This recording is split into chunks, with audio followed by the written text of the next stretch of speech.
Don't cry, ma'am. The small voice cut through the evening air like a bell. You can borrow our dad to make you feel better. And us too. We're really good at making people smile. 35-year-old Dalton Collins froze mid-step, his heart dropping into his stomach as he watched his 6-year-old daughter Zuri stand fearlessly in front of a crying stranger. Her twin sister Zara was already moving to join her, their small hands clasped together with that determination they always had when they'd decided something important needed to happen. The woman on the bench looked up, tears streaming down her face, her expression shifting from despair to pure shock. Around them, Maple Grove Community Park glowed with Christmas lights, families laughing, children racing through displays, the scent of roasted chestnuts thick in the cold December air. But here, beneath this oak tree strung with white lights, sat one woman completely alone in a sea of celebration. And his daughters had just offered to lend her their father. "Zuri, Zara!" Dalton's voice came out strangled as he hurried forward. "Girls, wait!" But they weren't waiting. They never did when someone needed help. The question wasn't what his daughters had just done. The question was, what happened next? Before we continue, please tell us, where in the world are you tuning in from? We love seeing how far our stories travel. "I'm so sorry," Dalton gasped as he reached them, breath forming clouds in the December air. "Nobody should be sad and alone at Christmas," Zara interrupted, matter of fact, "so you can borrow us for a while." The woman wiped her face with trembling hands, late 20s, maybe early 30s, long blonde hair catching the light overhead, elegant even in grief. She looked at the identical girls, then at Dalton, and something softened. "That's very sweet of you both." Her voice was hoarse, fragile. "I'm Zuri, and this is Zara," Zuri announced, pointing to a tiny freckle near her left ear. "That's how people tell us apart."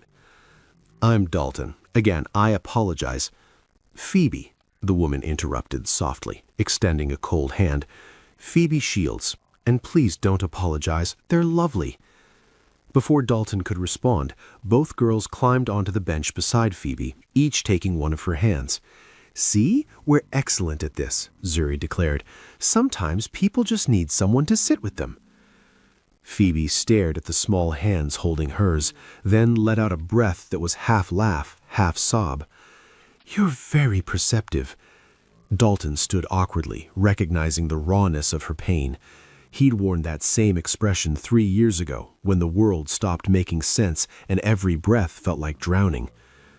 "We were going to get hot chocolate," Zuri continued, swinging Phoebe's hand gently. "You should come."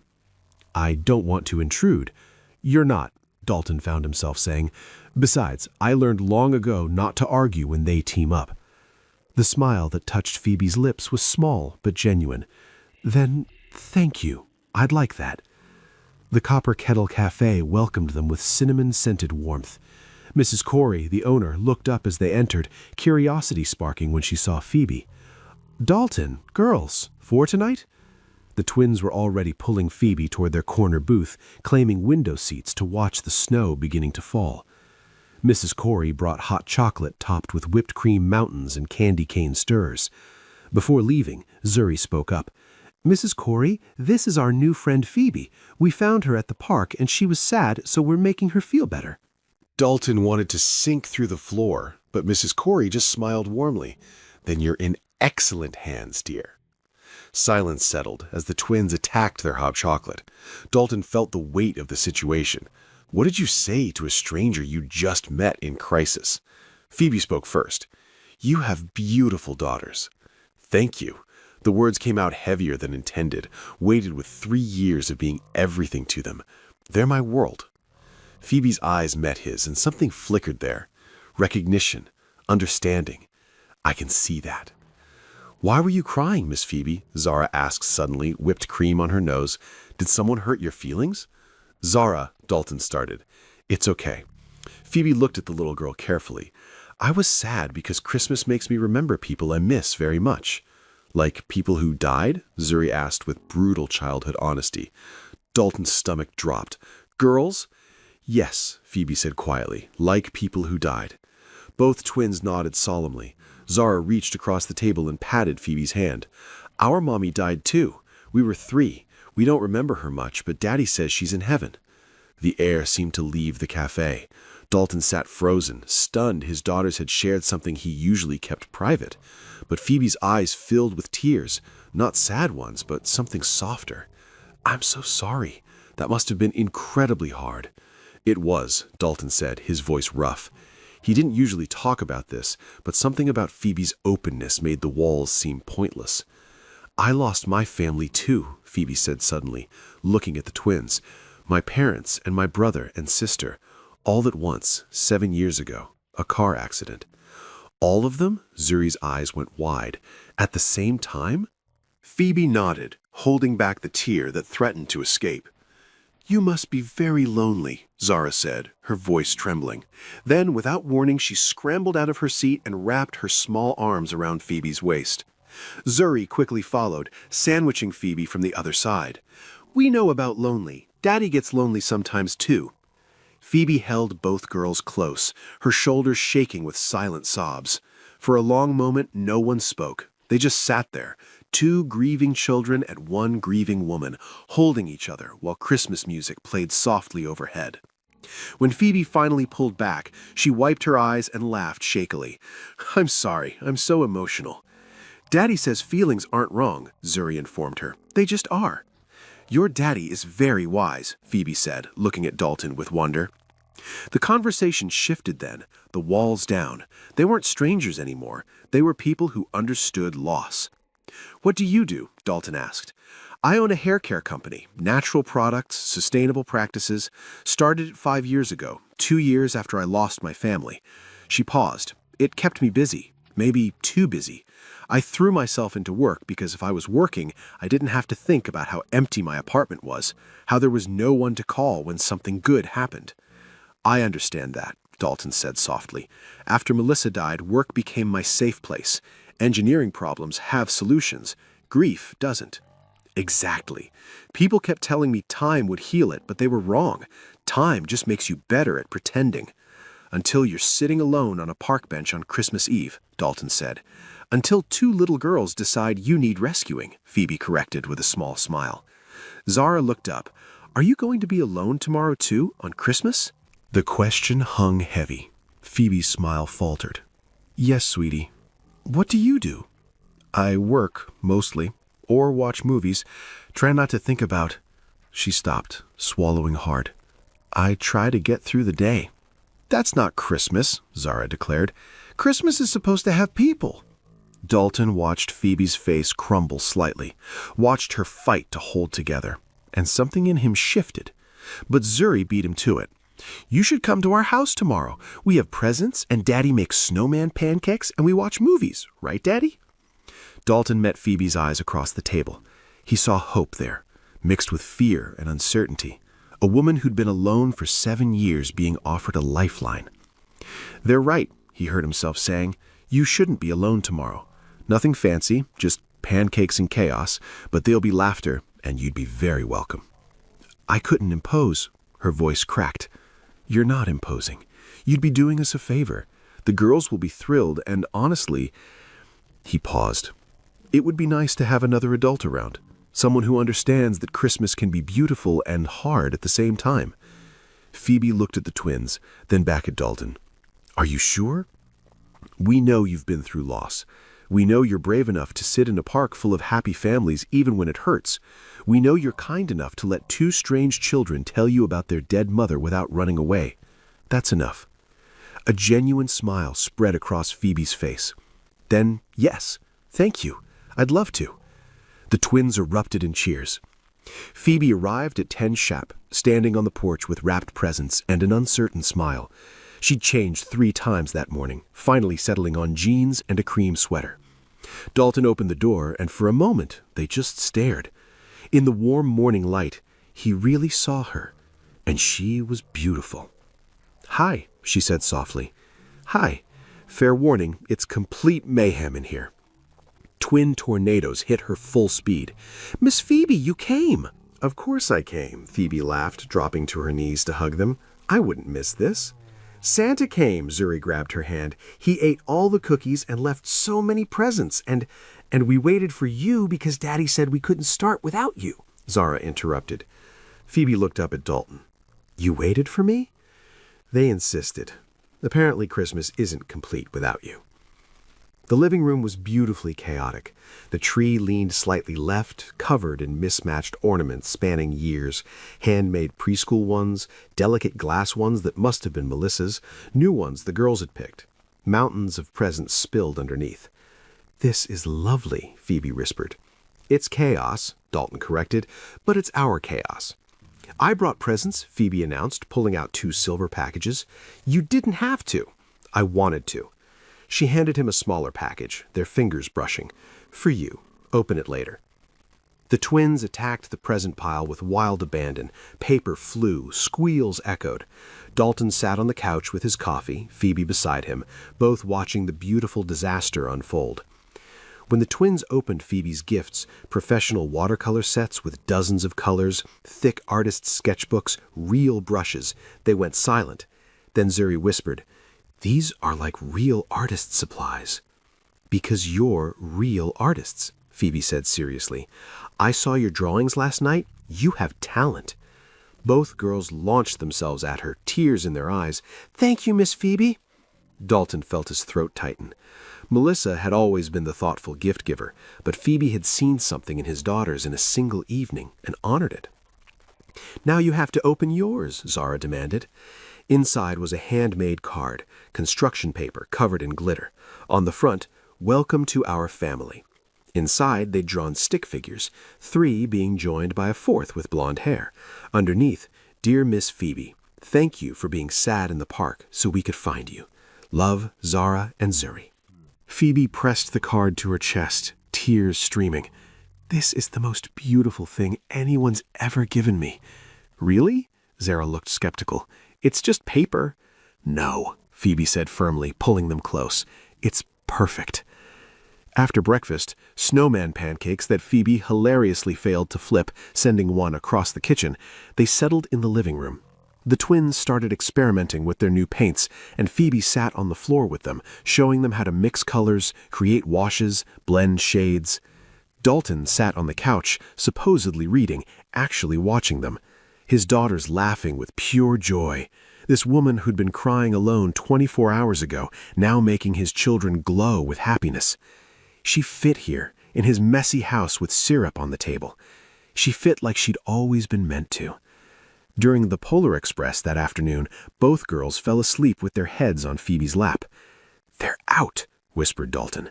They had a big day. Phoebe gently stroked Zuri's hair.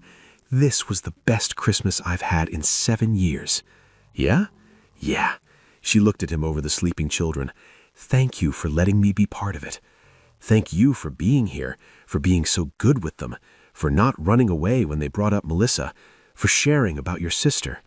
Phoebe's eyes filled. They make it easy. They're remarkable. They really are. When it was time for Phoebe to leave, the twins woke and immediately protested. Do you have to go? I'm afraid so. But Phoebe looked Dalton questioningly. Coffee on Saturday? He suggested. Can we paint more? Zuri asked. Absolutely, Phoebe promised. At the door, the twins hugged her fiercely. We love you, Miss Phoebe, Zara said simply. Phoebe's breath caught. She knelt to their level. I love you too, both of you, so much. Outside, Dalton walked Phoebe to her car. The night was cold and clear, stars sharp overhead.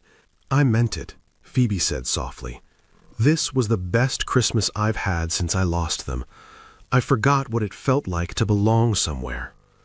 You belong here, Dalton said, the words coming from somewhere deep and true. With us, if you want to. I want to, Phoebe whispered, more than anything.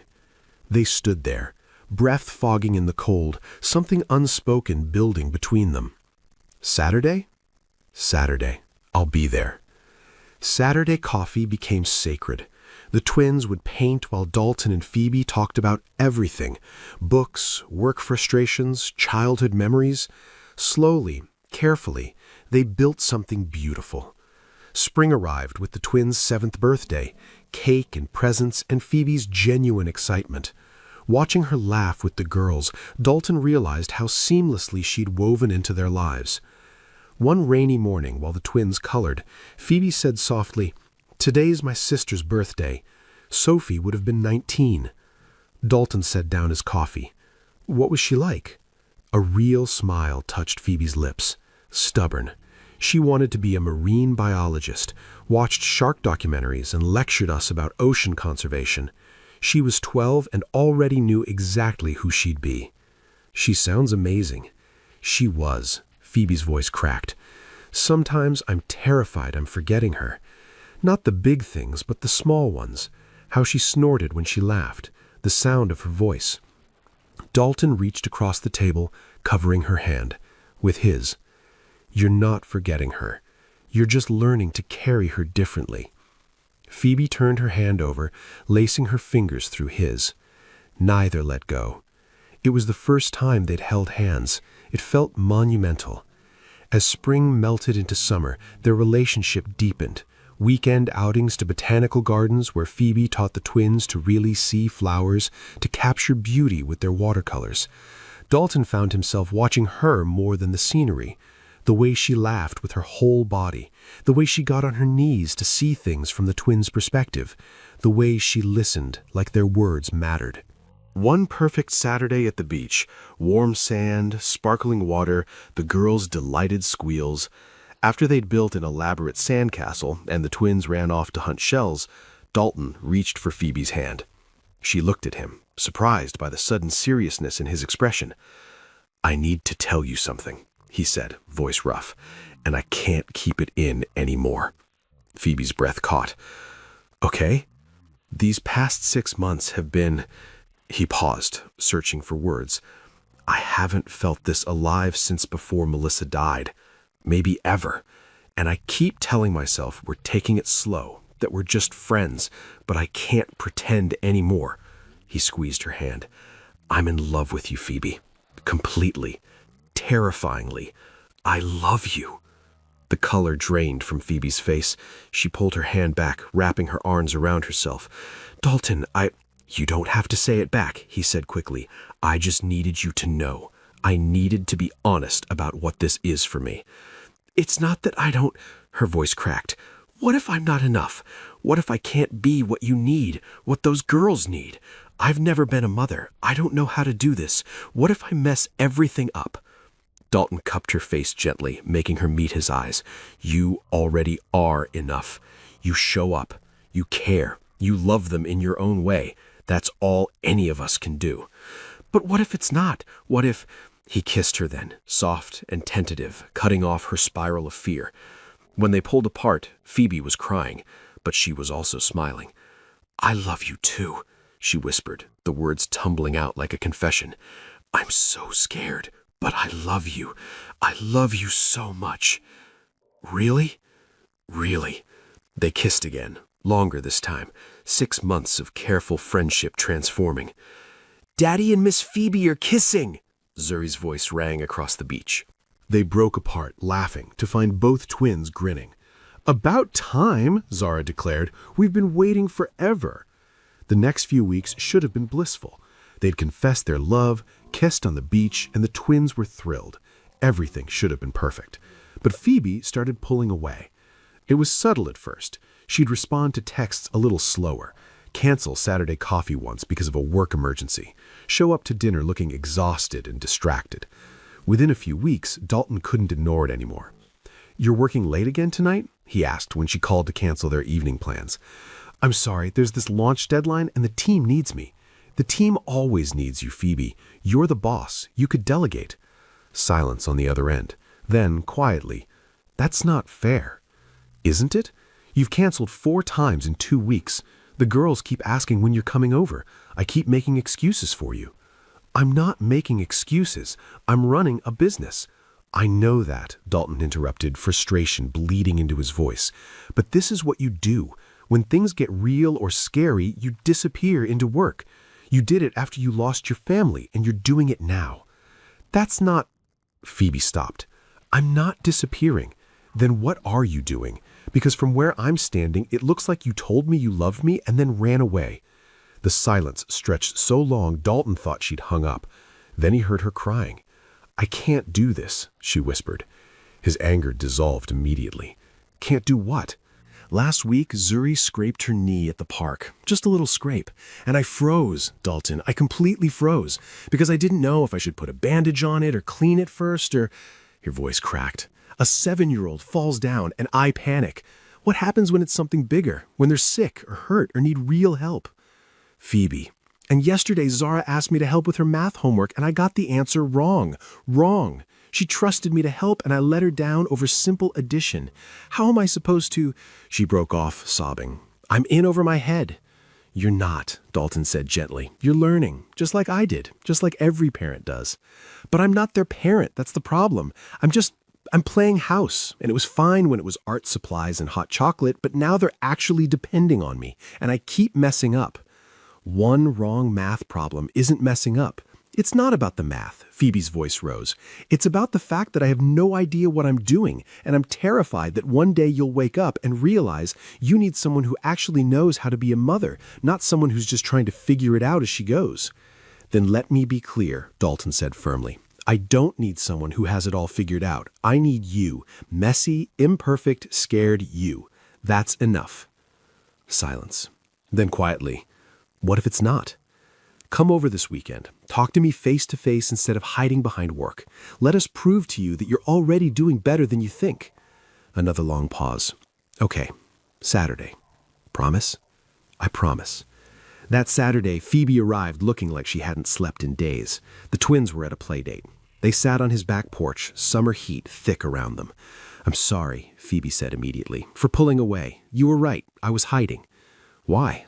Because this is real now. You love me. I love you. The girls are attached, and that means I could actually hurt them if I mess up.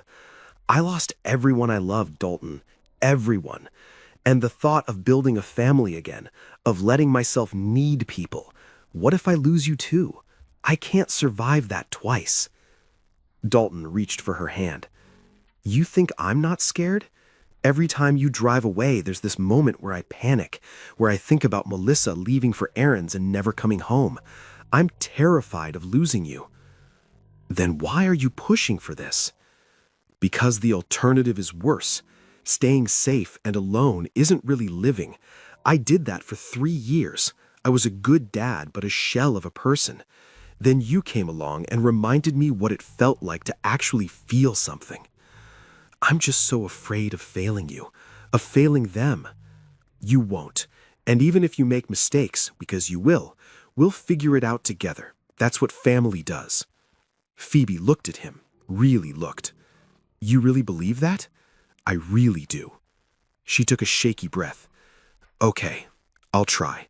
I'll stop hiding. I'll show up. That's all I'm asking. She leaned into him and he held her while she cried out years of fear. When the twins came home later, bursting with stories, Phoebe was still there. And this time, she didn't make excuses to leave. Things stabilized. Phoebe stopped canceling. She showed up even when tired, even when work was stressful. She was learning to trust. Summer turned to fall. The twins started first grade. New teachers, new classmates, new dynamics. Until 3 weeks in, they came home with blotchy faces, clearly having cried. What happened? Dalton asked, kneeling. Zara's lip trembled. Madison said we don't have a real family. What? She said because we don't have a mommy, we're not real, Zuri added, voice breaking. And when we said we have daddy, she said that's not the same. Dalton's heart broke. Girls, that's not true. But she's right, Zara sobbed. We don't have a mommy. Everyone else does. He held them while they cried, rage burning at a 7-year-old bully who'd ripped open old wounds. That evening, Phoebe came over as planned. The twins were subdued, picking at their food. You okay, girls? Phoebe asked gently. Someone at school was mean, Dalton explained carefully, said hurtful things about them not having a mother. Phoebe's face fell. Oh, sweethearts. Then Zara looked up, tear-filled eyes meeting Phoebe's. Are you trying to be our new mommy? The question hung like a grenade. What? Phoebe went pale. Because you can't, Zuri said, voice rising. We already have a mommy. She's in heaven. You can't replace her. I would never. But you're here all the time, Zara's voice broke. And Daddy loves you, and we love you, but you're not our real mommy. Madison was right. We don't have a real family because our mommy is gone, and you're just pretending. The words came from deep hurt, from bullying, confusion, grief for a mother they barely remembered. All the emotions they'd held in since that awful day at school came pouring out, misdirected at the person who'd become safe enough to receive them. Both girls dissolved into hysterical tears. Dalton tried to calm them, but they were inconsolable. Finally, he had to take them to their room, leaving Phoebe sitting frozen. When he came back, she was crying silently, hands shaking. "I should go," she whispered. "Phoebe, they didn't mean." "Yes, they did. And maybe they're right. Maybe I'm making it worse by being here. They're confused about what I am to them, and that's my fault." "You're not making anything worse. I need to go. I need to think." Her voice broke. "I'm sorry." She left before he could stop her. For 3 days, Phoebe didn't answer calls or texts. The twins were miserable, crying at random moments, asking where Miss Phoebe was. Then Zara came to him, eyes red and puffy. "We made her leave, didn't we?" "No, sweetie." "But we hurt her feelings," Zuri sobbed, joining them. "We didn't mean to. We love Miss Phoebe. We just got confused and scared. Madison said those mean things and we got all mixed up inside." "We don't think she's pretending," Zara said desperately. "We don't think she's trying to replace Mommy. We were just scared." "Can we tell her we're sorry?" Zuri asked, voice breaking. "Can we ask her to come back? Please, Daddy, we miss her." That night, Dalton called Phoebe. She finally answered. "The girls want to talk to you. They're devastated. They've been crying for 3 days. They want to apologize. They miss you. I miss you. Please don't run from this." Silence. Then softly, "Do they really want me back?" "They really do. They love you. They're 7 and processing big emotions. That girl at school hurt them, and they misdirected all that pain at you because you're safe, because deep down they know you won't abandon them even when they lash out." More silence. "Okay, I'll come tomorrow. But Dalton, we need to talk, all of us, about what this is and what I can be to them. Tomorrow, we'll figure it out together." The next afternoon, Phoebe arrived. The moment she stepped through the door, the twins ran to her.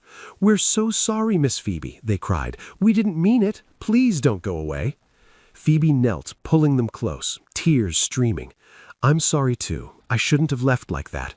"We love you," Zara sobbed. "We were just scared and confused. Madison said mean things and we got all mixed up inside. We don't think you're trying to replace Mommy. We love you being here. We love you." "I know, babies, I know." Phoebe held them tighter. "I love you too, so much." After they'd calmed, Phoebe suggested they sit together. She took a deep breath. "I want to talk about something important, okay?" They nodded, anxious. "First, I want you to know I understand where those words came from. You were hurting. Someone said cruel things and you were processing really big feelings. I'm not angry. I could never be angry with you for being honest." "Really?" Zara's voice was small. "Really? But I need you to understand something too." She paused carefully. "I love you both very much, and I love your daddy, but I can never be your mommy." The twins' faces fell, and Phoebe quickly continued. "Your mommy was special and wonderful, and she loved you more than anything.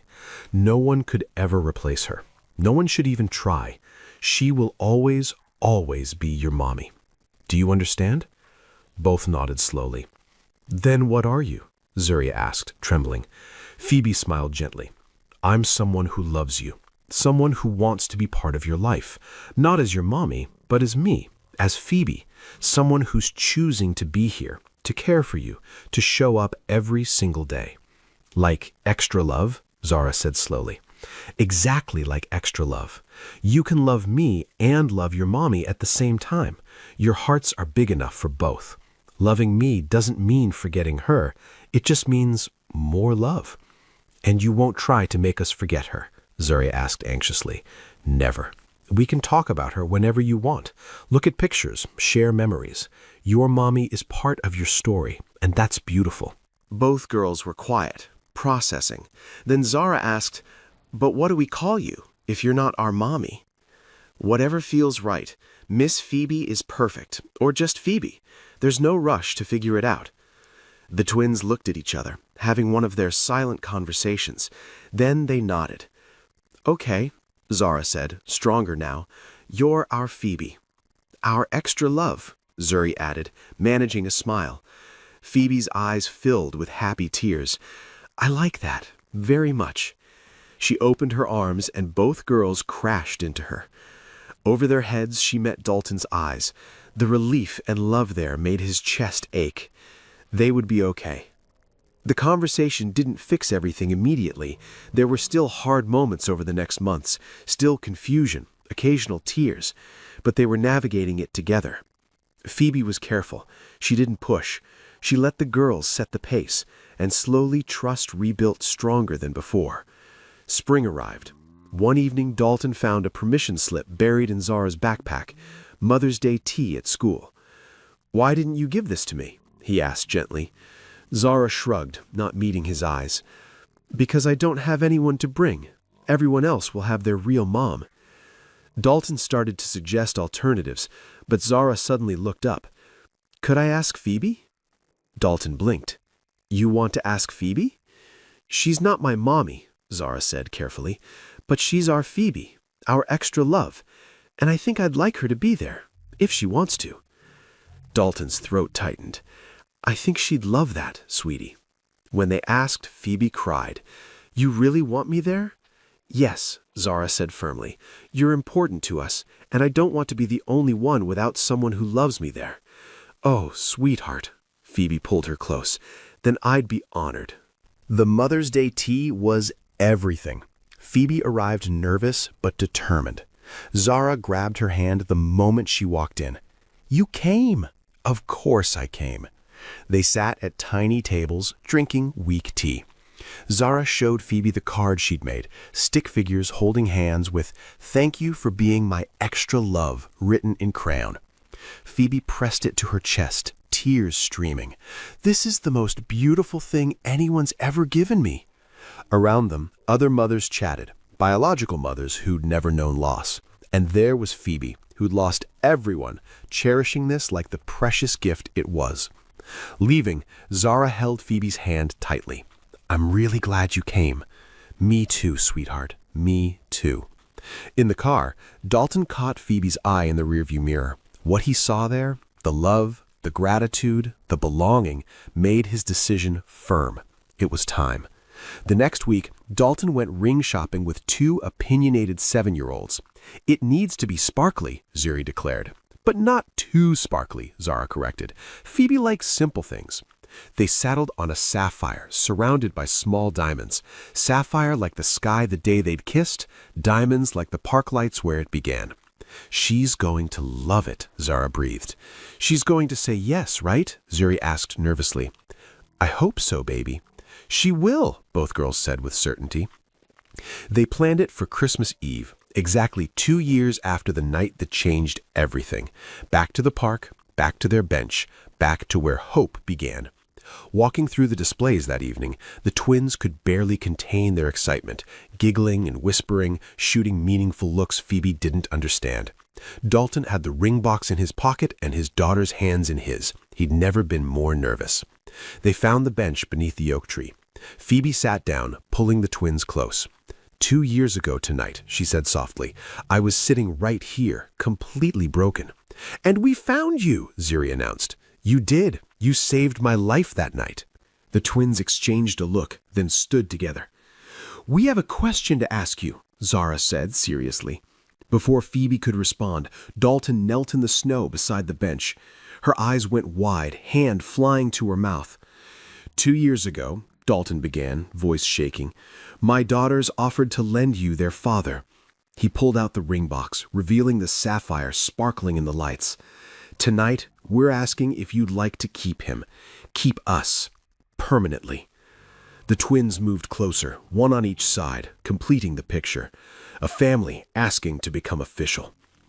"Will you marry me, Phoebe? Will you be my wife? Will you choose this messy, imperfect, beautiful family and let us choose you right back?" Phoebe nodded frantically, tears streaming. "Yes, yes, 1,000 times yes." The twins shrieked with joy, throwing their arms around her. Dalton stood, slipping the ring onto her finger with trembling hands, and then all four were wrapped in each other's arms. Around them, a crowd had gathered, including Mrs. Corey with her camera. The applause washed over them. "We're going to be a real family now," Zuri exclaimed. "We already are a real family," Phoebe said, voice thick with emotion. "We have been for a long time." Dalton pulled her close, kissing her as the twins bounced and the crowd cheered and the Christmas lights twinkled. "I never thought I'd have this again. A family. People who love me. A place to belong. You always had a place to belong. Right here, with us." Behind them, Mrs. Corey tied a small brass plaque to the bench. "Here, hope begins again." The wedding was in spring, small and perfect. The twins were flower girls, beaming in matching dresses. When the officiant asked, "Who gives this woman?" the twins spoke together. "We do, because she chose us and we choose her." There wasn't a dry eye in the venue. Life settled into a beautiful rhythm. Phoebe moved in, her things blending with theirs. The twins called her Phoebe, and she called them her girls, and it worked. They talked about Melissa often. The girls would ask questions, share memories, look at pictures, and Phoebe would sit with them, honoring their mother's memory, because she understood. She carried her own family in her heart, too. The twins thrived. They painted and played and grew, and through it all, they had two parents who loved them fiercely. 2 years after the wedding, on a perfect Saturday morning in late spring, Phoebe woke to the smell of burning pancakes. She sat up in bed smiling as she heard giggling from downstairs and Dalton's voice saying, "No, no, we can save it. Just scrape out the black parts." Her birthday. She'd almost forgotten. When she came downstairs in her robe, the kitchen was chaos. Dalton stood at the stove looking frazzled, flour in his hair. The twins were at the table, surrounded by art supplies and what appeared to be glitter everywhere. "Surprise!" they all shouted when they saw her. "We made you birthday pancakes," Zuri announced proudly. "They're a little crispy," Zara admitted, "but crispy is just extra crunchy." Phoebe laughed, pulling them all into hugs. "I love extra crunchy pancakes." They ate breakfast together, slightly burnt pancakes drowning in syrup, fresh strawberries, too much whipped cream. The twins chattered about their plans for the day, about the super special surprise they had for her later. After breakfast, they presented her with handmade cards. Zuri's had a drawing of all 4 of them holding hands in front of their house, hearts floating overhead. Zara's showed a family tree with branches labeled Mommy in Heaven, Daddy, Zara, Zuri, and at the top, in careful letters, Mom, with an arrow pointing to a stick figure that was clearly Phoebe. Phoebe's breath caught. "Do you like it?" Zara asked anxiously. Phoebe couldn't speak. She just nodded, tears streaming. "We wanted to tell you something," Zuri said, suddenly serious. Both twins looked at each other, then at Dalton, who nodded encouragingly. They stood together holding hands. "You're our mom now," Zara said simply. "Not instead of our first mommy, but you're our mom too." "Our here mom," Zuri added, "the one who shows up every day." "We love you, Mom," they said together. The word hung in the air. Mom. Phoebe dropped to her knees, pulling both girls into her arms, sobbing. "Thank you," she choked out. "Thank you for choosing me." "Is it okay," Zara asked, "that we call you Mom?" "It's everything," Phoebe whispered. "You're everything." Dalton knelt beside them, wrapping his arms around all 3 of his girls.